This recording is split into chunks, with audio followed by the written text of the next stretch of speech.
back to the channel. Today we're going to unravel some incredibly complex events in Genoa. Rumors are circulating around the Newman family, but what's the truth? In this video, I'll summarize the plot points that will be revealed in the next episode. Stay tuned to see what happens.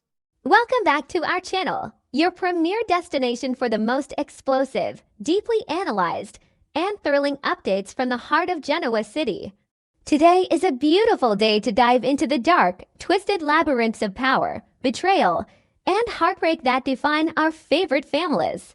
Grab a comfortable seat and prepare yourself, because the tectonic plates of the Newman Empire are shifting, and the fallout will be absolutely catastrophic. Let us explore the shadows together. The atmosphere in Genoa City is currently suffocating under the immense, crushing weight of a looming catastrophe, one that threatens to topple the most indestructible pillar of the community.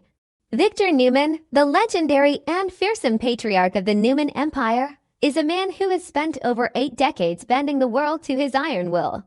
Yet, as he sits alone in his sprawling, dimly lit office at Newman Enterprises, the shadows seem to be closing in on him in ways he has never experienced. He has recently emerged victorious in a brutal, scorched-earth war against Phyllis Summers, successfully reclaiming his beloved company from her desperate clutches. By all logical metrics, this monumental victory should have brought him a profound sense of peace and satisfaction. Instead, it has only seemingly fueled a terrifying, insatiable hunger for more destruction, pushing him to wage a multi-front war against a myriad of perceived enemies.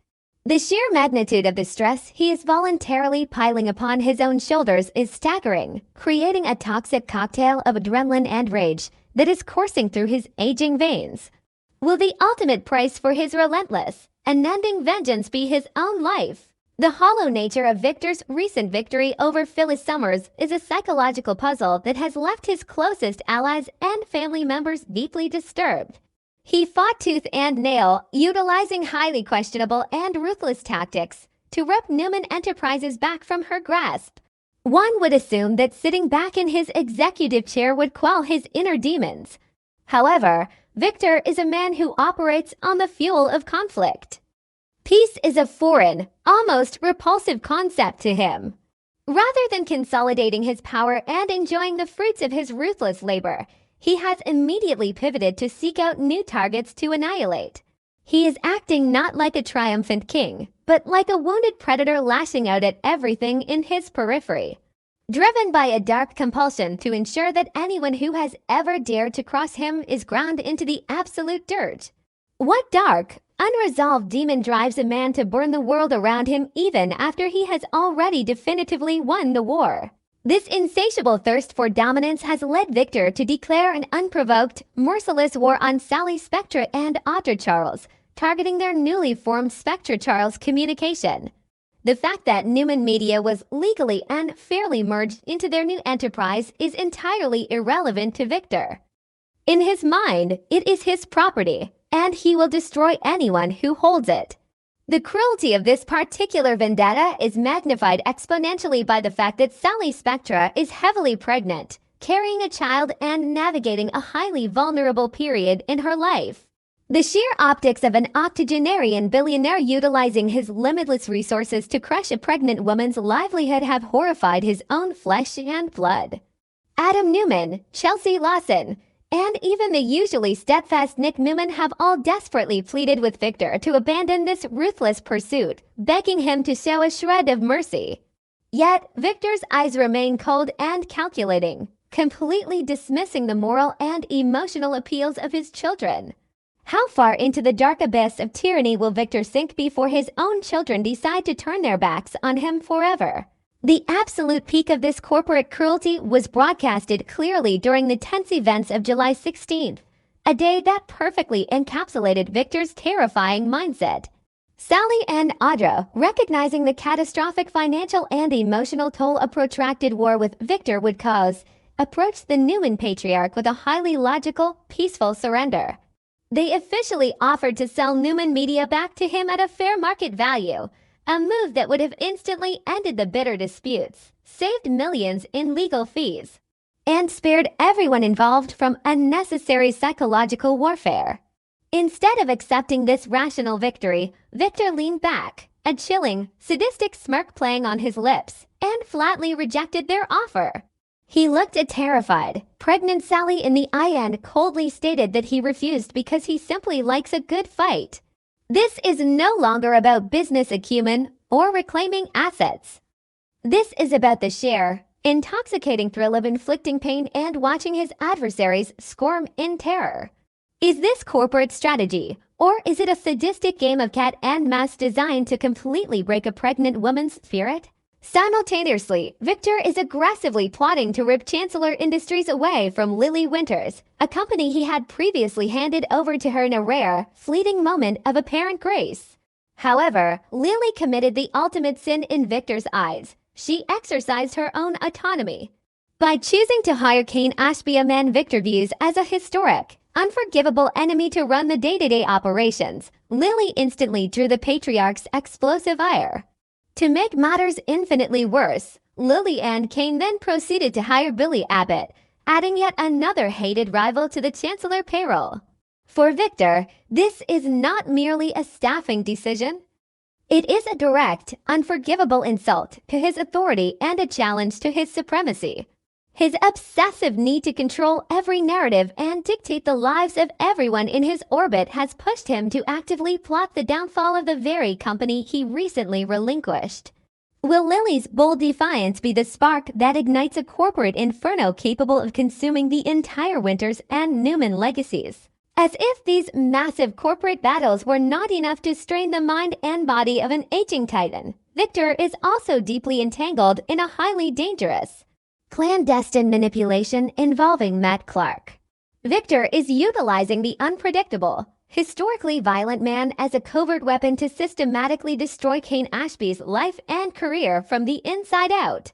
Orchestrating such a complex web of lies, deceit, and espionage requires an immense amount of mental bandwidth and constant, paranoid vigilance.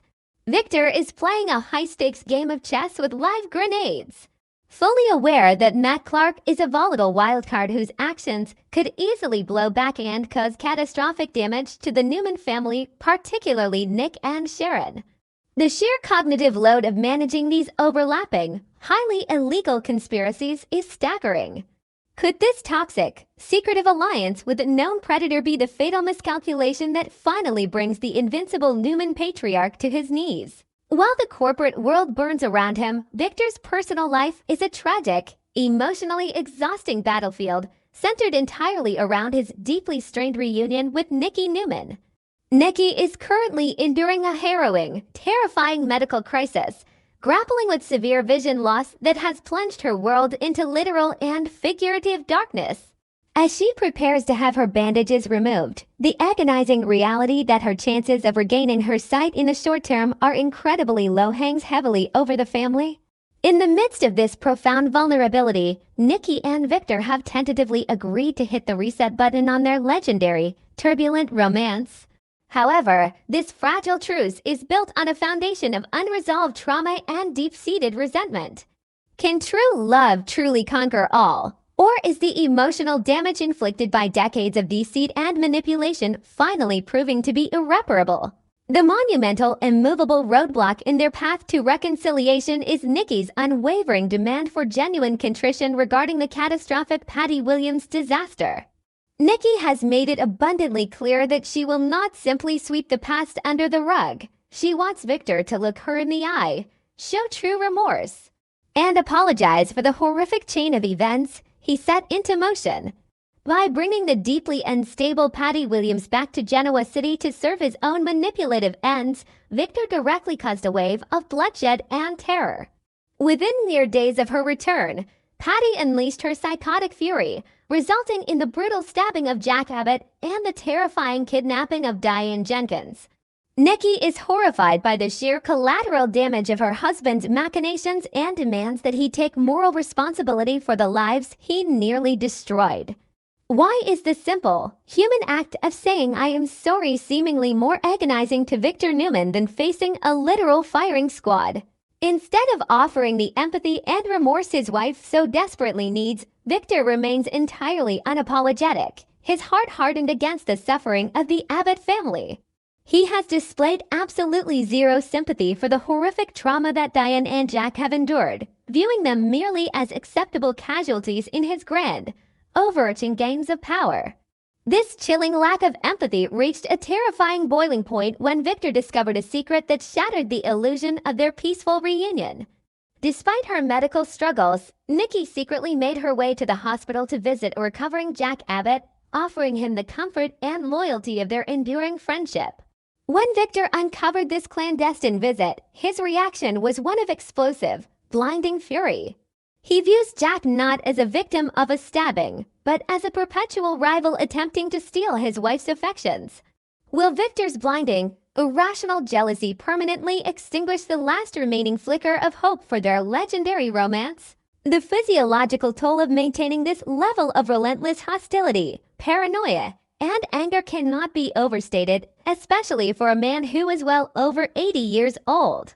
The human body, no matter how disciplined or powerful the mind that commands it, has fundamental biological limits. Victor is currently fighting a simultaneous, exhausting war against Phyllis Summers, Sally Spectra, Audra Charles, Billy Abbott, Kane Ashby, Lily Winters, Jack Abbott, Diane Jenkins, and, emotionally, his own wife.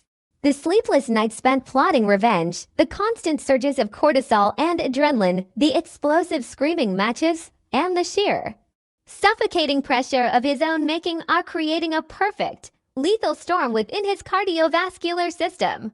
How much longer can this aging titan defy the fundamental laws of human biology before his own body stages a violent, catastrophic rebellion? The speculation running rampant through the whispered conversations of Genoa City is that Victor Newman is a walking, ticking time bomb, hurtling toward a massive, life-altering medical emergency. The signs of immense stress are visible in his tightened jaw, his volatile outbursts, and his inability to find a moment of genuine peace. It is highly plausible that the crushing weight of his vendettas will culminate in a devastating heart attack or a debilitating stroke. Paint the terrifying picture. The great Victor Newman, alone in his towering office, clutching his chest as the world spins out of control, realizing in a blinding flash of agony that all the money, power, and Newman Enterprises stock in the world cannot buy a single second of time when the heart decides to stop. If the great, invincible Victor Newman physically falls, who will be left to pick up the shattered, blood-stained pieces of his fractured empire?